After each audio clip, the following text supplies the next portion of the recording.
So I went digging the other day. I went digging through the old archives, and as I was thinking about the video about how AI can definitely help you with resume building. So I wanted to get a good example. So that's when I went and found my old resume back from 2013.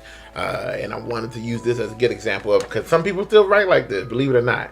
So this is another way how AI can definitely help you in everyday life, fixing your resume, make sure you don't have any old resume, and you can actually move it. Now, granted, I went over it and started talking about AI and using it in everyday life, or not even using it in a way where, I just wanted to, show this is what people are doing. They're using their resume, they turn it in, and they're not using AI to help them. They think that's cheating, or they think it'll be plagiarism, or they hear how these companies get down on people for using AI. But you can actually use it to help correct a lot of mistakes that you do have without it, cheating or make it look too bad. So I say all that to say that you can still have, even if you have an old resume or even a new resume, you want to make sure you can use it to check to see what you need to do to make sure that you're actually up point and marketable, because you want to get hired, don't you?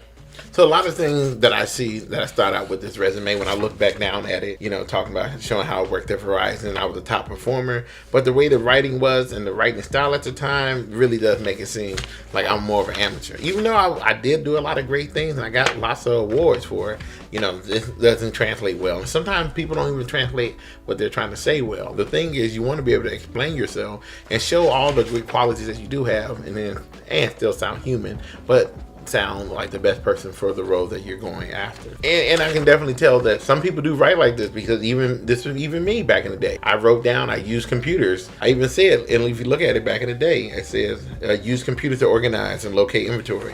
I mean, use computers to organize and inventory. That doesn't really tell anybody anything about what you do or what type of computer you use, that kind of thing. The breakdown, those things are kind of lost in those translations. So that using this AI is actually a way to kind of make sure they're using proper terms.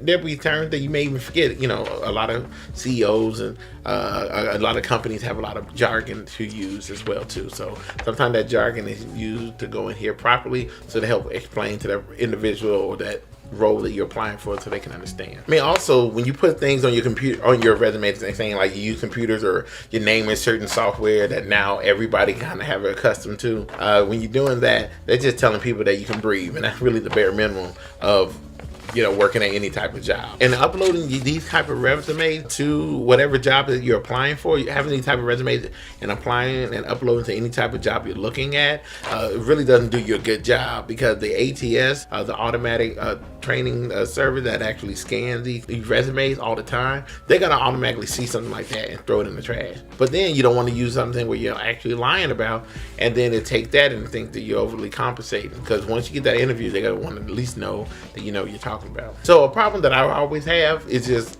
translating what I do. I do so much things. I am so good at everything, but I'm not good at explaining myself and explaining myself in a positive, great way that translate on paper.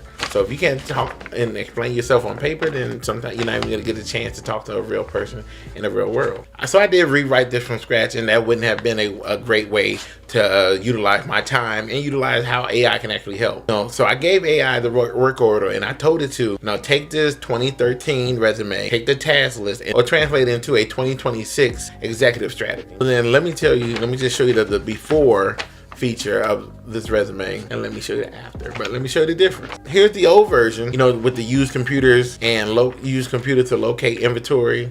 I mean, that part sounds like I play video game with, I'm a gamer, but here's the AI version. Leverage sales data and forecasting tool predicting consumer buying patterns, optimizing inventory levels, and reducing waste. I mean, that definitely sounds fine for a type of role that I did at Kraft Foods. Now you see the difference between using computers and leveraging technology and sales to reduce waste. One sounds like a stock boy, and the other one sounds like a supply chain analyst. Same person, different job, different language. So you gotta stop sending old resumes that says I use computers or any other type of forms that is. And that's what I did. I'm pretty sure there's things in there that you don't, are not conscious of that you do. So you can actually use AI to help with that. So I say all that to say, grab your old resume or your current resume, run it through chat, make sure that you ask it the proper thing screen. And once you send it all the way through, then update it with some of the new things I told you about, and you can see definitely an increase, so you can apply and get these jobs and be successful with it now. So I'm Chicago John. I'm your AI liaison. I'll catch you next time. Class dismissed.